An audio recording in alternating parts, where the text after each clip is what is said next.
আজ ৭৯তম স্বাধীনতা দিবস সারা দেশ জুড়ে পালিত হলো।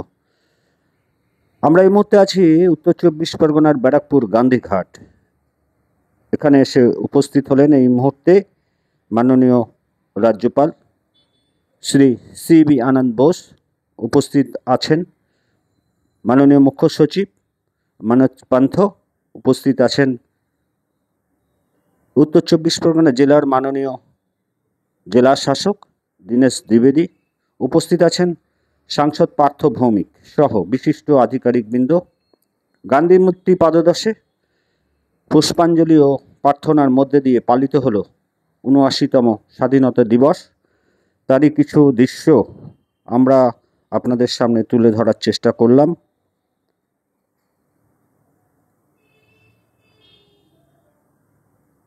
অনেক আত্মবলিদানের মধ্যে দিয়ে এই স্বাধীনতা, সেই স্বাধীনতায় আজ ৭৯তম বর্ষ। ওই ৭৯তম বর্ষের এই স্বাধীনতায়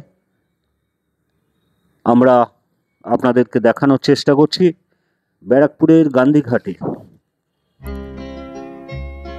গান্ধী মূর্তির পাদদেশে পুষ্পাঞ্জলি এবং প্রার্থনা মধ্যে দিয়ে পালিত হচ্ছে আজকের এই দিনটি।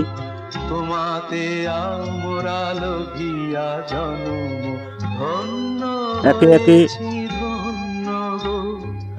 গান্ধীজির পাদদেশে পুষ্পাঞ্জলি দিচ্ছেন মাননীয় রাজ্যপাল। একে একে সকলেই গান্ধী মূর্তির এই পাদদেশে পুষ্পাঞ্জলি দেবেন, সেই দৃশ্য আমরা আপনাদের সামনে তুলে ধরছি। রাজ্য জুড়ে, দেশ জুড়ে পালিত হলো স্বাধীনতা দিবস। সেই স্বাধীনতা দিবসের কিছু মুহূর্ত ব্যারাকপুরের গান্ধীঘাট থেকে আমরা আমাদের দর্শকদের সামনে তুলে ধরার চেষ্টা করলাম মাত্র।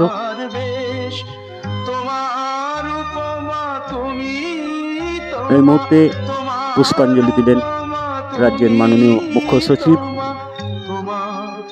বিশিষ্ট আধিকারিকরা একে একে পুষ্পাঞ্জলি অর্পণ করছেন, সেই দৃশ্য আপনাদের সামনে আমরা তুলে ধরছি। হাতে হাত রেখে মিলি একসাথে আমরা নিব নতুন ভোর। ভারত আমার, ভারতবর্ষ স্বদেশ আমার স্বপ্ন। এই মুহূর্তে দেখতেই পাচ্ছেন মাননীয় জেলা শাসক দীনেশ দ্বিবেদী মহাশয়, তিনি পুষ্পাঞ্জলি দিলেন একে একে পুষ্পাঞ্জলি দিয়ে এবং বেরিয়ে